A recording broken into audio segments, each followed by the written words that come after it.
Buenas tardes a todos. Nuestro proyecto es sobre optimización topológica de articulaciones de drones. Nuestro equipo está conformado por Julián Incapié Pareja, Andrés Costa Londoño, Gerardo Ramírez Zuluaga y mi persona, Sofía Gutiérrez Tangarife.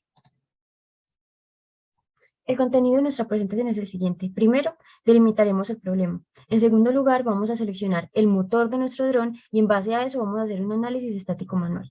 Luego vamos a hacer un análisis estructural y finalmente vamos a realizar la optimización topológica. Hola, mi nombre es Gerardo Ramírez y voy a hablarles sobre la delimitación de nuestro problema. Es importante, antes de empezar a hablar sobre la delimitación de nuestro problema, conocer lo que son los drones. Los drones, nosotros los atacamos con tres palabras: soluciones, importación de tecnologías y calidad de vida. Soluciones, porque crean soluciones a problemáticas sociales. ¿Desde qué perspectivas? Los drones se han utilizado para rescate y vigilancia, ¿cierto? Debido a las condiciones de nuestros territorios, donde hay montañas muy agrestes, los drones han sido de mucha ayuda para aplicar técnicas de rescate y de monitoreo, pues, en cuanto a la seguridad de diferentes territorios. Importación de tecnología, porque en Colombia existe una carencia sobresaliente en el sector de la industrialización y la producción tecnológica. Esto, sobre todo, se ve muy enmarcado en el ámbito aeroespacial, específicamente en los drones. Por esto nosotros quisimos empezar a desarrollar este proyecto, ya que es mucho más económico producir los drones dentro del país que importarlos. Generan una calidad de vida porque no solo brindan innovación en cada industria, sino mayor bienestar e incrementan la creatividad. Actualmente se han desarrollado técnicas de agricultura de precisión con drones, donde los agricultores pueden tener un control de sus cultivos desde el aire, mejorando las perspectivas, como ven sus cultivos, y con esto obteniendo mayores facilidades a la hora de realizar sus procesos. En nuestro proyecto, nosotros utilizamos nuevos recursos tecnológicos que brindan los softwares y las ayudas tecnológicas y técnicas de manufactura. Entre estos se destaca la optimización topológica, la cual se basa en el aligeramiento estructural, manteniendo las funcionalidades mecánicas de un componente, ¿cierto? Entonces, con la optimización topológica o T, nosotros queremos atacar dos frentes, ¿cierto? El primero, reducir el peso, y el segundo, reducir los costos de producción. Al reducir el peso, nosotros podemos pensar en vehículos que tengan una mayor autonomía y una eficiencia energética, ya que no van a requerir tanta energía para desarrollar sus funciones porque van a tener un menor peso, y además reducir los costos de producción, ya que esto sirve para pensar en realizar mejoras en los sensores de nuestro vehículo y pensar en tener un mejor dron. Nosotros quisimos restringir nuestro problema a un dron recreativo equipado con ciertos componentes, los cuales permiten desarrollar sus actividades de manera normal.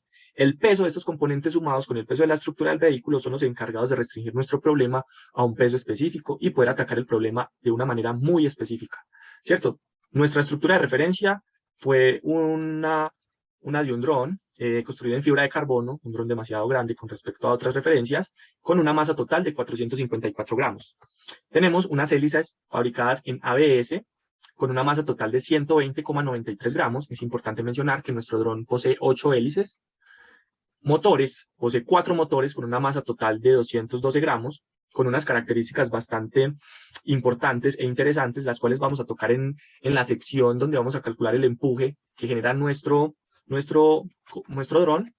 Una batería de polímero de litio recargable con una masa total de 453 gramos, control de vuelo y telemetría, componentes bastante importantes para un dron de carácter recreativo, para que pueda desarrollar un correcto vuelo, con una masa total de 362,87 gramos. Y por último, una cámara bastante pequeña, con una masa total de 3,2 gramos. Esta cámara cumple con las funciones necesarias para las aplicaciones que se requieren. En síntesis, los componentes anteriormente mencionados son los mínimos necesarios para equipar un dron de carácter recreativo.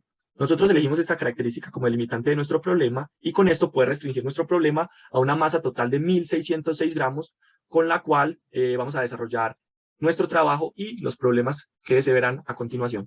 Bueno, muy buenas tardes para todos. Mi nombre es Julián Incapié Pareja y yo les voy a explicar cómo fue la selección del motor y cómo se realizó el análisis estático manual del dron. Bueno, como pueden observar, nosotros utilizamos una calculadora que se llama la calculadora Maeslic. En este caso, esta nos permite, a partir del peso al despegar, cuál es el empuje aerodinámico, que este nos ayuda a entender cuál es el consumo de poder que va a tener el dron y más o menos cuánto va a durar en el aire. y también nos ayuda a encontrar cuál es el empuje máximo y a partir de ahí conocer cuál es el motor correcto que vamos a utilizar y cómo será más o menos su estabilidad. En este caso solamente necesitamos para el cálculo el diámetro de las hélices, en este caso es de 10 pulgadas.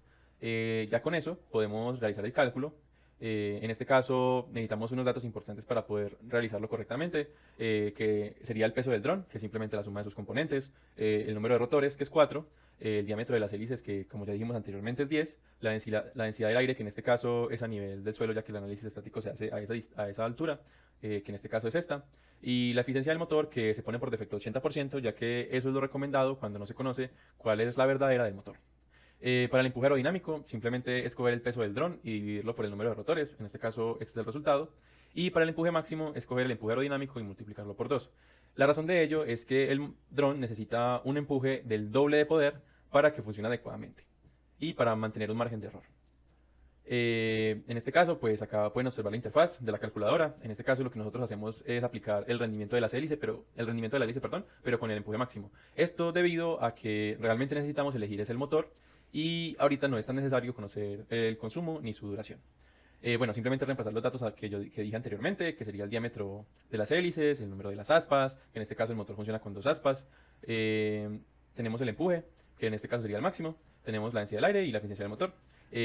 La calculadora nos arroja estos datos, que realmente podemos utilizarlos, pero para la selección del motor solo necesitaremos el poder eléctrico, que en este caso nos da 129.99. Cabe destacar que es un valor ideal. Acá pues se realizaría entonces la selección del motor. Esta es otra interfaz de la calculadora que nos muestra cómo sería la selección del motor. Entonces lo que nosotros hacemos es que cogemos el poder eléctrico y lo reemplazamos aquí en poder. Colocamos un valor KB cualquiera y en este caso el voltaje del motor sería de 12 voltios. Entonces, ¿qué hacemos? Aplicamos la calculadora, la ponemos a funcionar, nos da un KB óptimo, ese KB óptimo lo colocamos acá y eso nos daría el motor ideal que el dron necesita. Sin embargo, a nivel comercial es imposible conseguir el motor que tú necesitas, pues idealmente. Entonces lo que se hace es que se busca uno que esté más o menos adecuado a lo que se necesita y pues que tenga una buena capacidad. En este caso elegimos uno de 500 vatios, que es mucho mayor a lo que nos pide la calculadora. Los 12 voltios pues se mantienen y tenemos unos 980 RPM por voltio, que son los KB, y al reemplazar esto en la calculadora podemos observar que nos dice que al igual que acá el motor es más que suficiente. Este es el motor elegido, no voy a entrar en detalles con esto. Y ya lo que sigue a continuación es el cálculo de la fuerza cortante y del momento flector. Simplemente cogimos uno de los brazos del dron. En este caso tenemos pues el empuje que realiza el motor, tenemos el peso del brazo y la reacción que ocurre en el dron, que en este caso es como un empotramiento debido a que el brazo está totalmente anclado. Simplemente es lo que siempre hemos hecho, realmente no voy a ahondar mucho en esto debido a que es algo que ya hemos realizado muchas veces. Simplemente hallé la fuerza, que en este caso sería la del empuje, y tenemos el peso del brazo. Entonces, con sumatoria de fuerzas en Y, pues hallamos la reacción en A, que es de 6.98 newtons, y tenemos aquí con sumatoria de momentos en A, pues hallamos el momento reactor. Y aquí estarían los gráficos, en este caso este sería el gráfico de la fuerza cortante, no voy a andar mucho en el tema, debido a que ya lo hemos visto y ya entendemos cómo funciona, y sería el gráfico del momento flector, que también es simple, con la memotecnia sale muy fácilmente, y esto nos ayuda a entender cómo es el funcionamiento interno que está sufriendo el brazo. Hola, soy Andrés Cuesta Londoño y la idea de este segmento de análisis estructural en Inventor es analizar y reconstruir digitalmente el brazo del dron comercial y observar cómo responde las fuerzas y momentos a los cuales estaría sometido en la vida real y tener una idea de cómo se podría optimizar. Primero, deseamos hacer un contraste con lo que mostró el compañero Julián, que es una barra en la cual se resume toda la geometría de la pieza y todas las fuerzas que soportan, con una armadura que cumple el mismo nivel estructural, pero con un diseño más complejo, con el principal objetivo de ver cómo se comportaría la estructura y sus respectivas gráficas, interpretarlas y que nos den una idea de lo que pasa en la estructura interna del brazo. Con esto en mente, entonces procedemos a desarrollar un bosquejo en 2D, adicionamos un bosquejo en 3D y podemos insertar nuestra armadura. Algo muy importante que podemos notar en este diseño es que, como la fuerza vertical de empuje y momento concentrados es transmitido por el motor mediante los tornillos en la estructura, estos tornillos están ubicados exactamente en estos nodos, por lo que podemos hacer un estudio mucho más preciso. Ubicamos las fuerzas y los momentos en sus respectivos nodos y fijamos el brazo donde debe conectarse con el resto de la estructura del dron y salen dos análisis cruciales. Entonces podemos ver cómo quedan las fuerzas y cómo quedan las fijaciones del brazo. Nuestros resultados y nuestros análisis. Vemos aquí que el brazo soporta el peso del dron, su propio peso y el empuje con sus momentos, lo que lo hace un diseño viable en términos de reducción de pesos. Debemos recordar que estamos teniendo en cuenta únicamente el análisis estructural, no un análisis aerodinámico ni de vibraciones. El segundo análisis crucial es que podemos ver las gráficas de las cortantes y el momento. Entonces, primero seleccionamos la barra que vamos a estudiar, que es esta. ¿Por qué realizamos el estudio desde esta barra? Porque al ser una estructura compleja en 3 dimensiones, no hay una barra que represente a todo el conjunto como la primera parte, por lo que debemos buscar la barra que tenga el mayor porcentaje de interacción con el resto del brazo. Entonces, por la parte de la gráfica de la cortante, podemos ver que empieza sin ninguna carga distribuida, pero con una carga puntual. Luego, vemos como casi todo el empuje del motor se transmite mediante los nodos 1 y 2, que hacen que la gráfica suba abruptamente, llegando a un valor máximo de 20.27 newtons. Pero en este nodo sucede algo diferente, y es que en el último nodo, y es que esta parte derecha del brazo tiene unas fuerzas que apuntan hacia arriba, haciendo que el nodo quiera separarse de la barra. Entonces la barra lo que está haciendo es jalando el nodo hacia arriba. Por lo tanto, el nodo jala a la barra hacia abajo y se puede ver en la gráfica. Ahora, mirando la gráfica de los momentos, vemos que tanto el extremo izquierdo de la barra como el derecho sufren un empotramiento, que son las conexiones al resto de la estructura. Y los momentos al interior de la barra tienen el comportamiento que podemos ver. Empieza después del empotramiento, sigue constante, baja en el primer nodo, se mantiene constante, sube en el otro nodo, vuelve a ser constante y vuelve a subir hasta un momento máximo de 10.39 newton milímetros para volver a cero después en el otro empotramiento. Listo. Entonces, por esta parte terminamos el análisis estructural por armadura. Luego decidimos estudiar cómo se comporta el brazo comercial con estas cargas y momentos, por lo que procedemos a hacer un análisis por elementos finitos. La secuencia es la misma a la que todos estamos acostumbrados: elaborar un bosquejo, extruir, revolucionar y perforar. Entonces, cuando la pieza está lista, creamos la simulación. Pero para este brazo tuvimos que crear soluciones, pues no es tan fácil como poner una fuerza vertical hacia arriba en la parte de la perforación donde va el eje del motor, porque Inventor no lo reconoce, no entiende cómo es que se le va a aplicar una fuerza en un punto que ni siquiera tiene masa. Entonces debemos recrear un motor con las dimensiones y materiales correctos para aportar el realismo de este estudio. Entonces, teniendo el motor, se debe ensamblar al brazo mediante tornillos comerciales, y es aquí en donde entendemos que todas las fuerzas de empuje y torsión se transmiten por medio de esta conexión de los tornillos. Ahora sí podemos asignar las fuerzas y dejar que el motor y el brazo interactúen en la simulación. Se le asigna un mallado a la pieza. ¿Qué es una malla? Es la herramienta mediante la cual Inventor interpreta el sólido que nosotros podemos ver y lo trata matemáticamente para hacer un análisis estructural. Finalmente, se corre la simulación y podemos ver cómo se desplaza el brazo hacia arriba. Entonces, en este resultado de los esfuerzos de von Mises, podemos ver que las zonas de color azul rey y verde claro no se presentan esfuerzos internos representativos, lo que nos indica que de allí vamos a poder remover material. A continuación, Sofía Gutiérrez Tangarife les explicará la optimización topológica a partir de estos resultados. Ahora vamos con la optimización topológica realizada con la herramienta Shape Generator de Inventor. Empecemos por ¿qué es la optimización topológica? La optimización topológica es una técnica basada en el aligeramiento estructural, manteniendo las funcionalidades mecánicas. Este proceso se lleva a cabo teniendo en cuenta los requerimientos estructurales de la pieza que se va a evaluar. ¿Y cuáles son esos requerimientos estructurales? Son las cargas, que involucran las fuerzas, momentos y presiones, y las restricciones, que involucrarían toda la delimitación en parámetros de desplazamiento de alguna parte de la pieza. Normalmente, el uso de esta técnica se hace bajo dos objetivos principales. Uno es la reducción de peso, que garantiza una mejoría en la eficiencia energética de nuestro dron, y dos sería la reducción de costos de manufactura. En este caso, con la optimización topológica, lo que nosotros estaríamos generando es un ahorro en todo el material que vamos a utilizar para la manufactura.